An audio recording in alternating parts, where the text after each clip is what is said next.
Hey, I'm going to give you a little hack that will enable you to play chords and any chord throughout the entire guitar fretboard really quickly using knowledge that you probably already know. Okay, so how are chords formed? Well, we know our basic chord shapes, right? C, G, A minor, D, so on and so forth. These are like the chords that you first learn on guitar. I'm not going to cover that. I'm assuming that you already know that. But how do you start to form chord shapes kind of up here? Right, all these interesting chord shapes. Like, what are they and how do they work? Well, let me break it down for you, but in order to do that, I'm going to delve into my fingerstyle guitar guide. So I've got 4 guides that you can download for free at my website, right? And this material will all be covered more in depth in my Fingerstyle for the World guitar course, which is a paid course. You can check it out if you're interested to do that, right? It will teach you how to arrange your own songs on fingerstyle guitar. But let's get to this particular lesson. I'm going to go to the chord harmony guide. Okay, so this is the chord harmony guide over here. It's got lots of chord shapes and more than enough that you need to cover the entire guitar fretboard. You can play any chord that you want. We're going to just go into this, the open triad chord shape. So these are the basic chords that I was talking about earlier, right? So like, for example, you've got C major, you've got A major, G major, E major, D major, so on and so forth. These are so simple, right? C, A,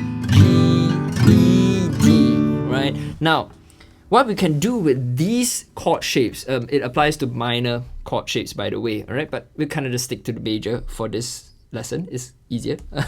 You can do it for minor too. What we're going to do, we're going to convert all these chord shapes into our movable triad chord shapes over here. So if you look at it, we've got a C shape, A shape, G shape, C shape, A shape, G shape, E shape, D shape. Now, it kind of looks similar, but we're kind of moving them up and down the neck. So take a look at this, C major shape.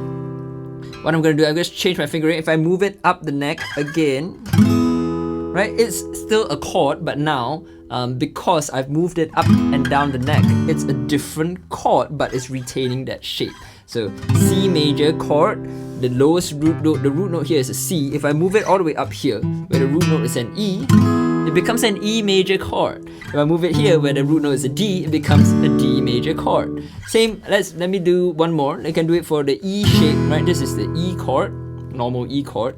I'll change the fingering so that my index finger is free, and then I can move it up. So now the bass note is E here, but if I move it up here, the bass note is an A, so now it's an A major chord. Sounds the same as this one, our regular A major chord, but moved up here. Alright, so you can do this for all the chord shapes. G major chord, I can move it up here. And now this is a C sharp major chord. This is a B major chord, this is an A major chord. Now, it's a lot of material for you to study, so you can download these guides for free, and you can go and study all these chord shapes, unlock your guitar fretboard.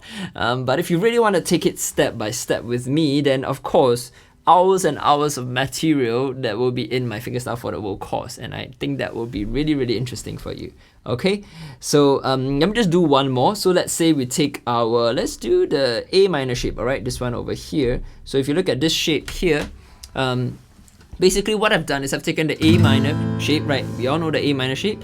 You change the fingering so that our index finger is free, and then if I move it up 1 fret, that's what is shown on the diagram here, alright? So this is actually a B flat minor chord, B flat minor chord, and I can move it wherever I want. This is a D minor chord. This is a C minor chord, okay? So let's say I take a simple chord progression, like this one, C, to a G, to an A minor, to an F, right? I can play it in so many different ways. Here, to a G, to an A minor. I can play my F up here, right? Let's try a different one. C, to a G, to an A minor, F. Let's try a different one. C over here, to a G, yeah, to an A minor, to an F, and now to C. So I just tried a whole myriad of different chord shapes that you can unlock yourself by using this little method. Okay, so that's been really fun, and if you have any questions, just drop it in the comments below. Take good care, enjoy playing guitar. See you. Bye bye.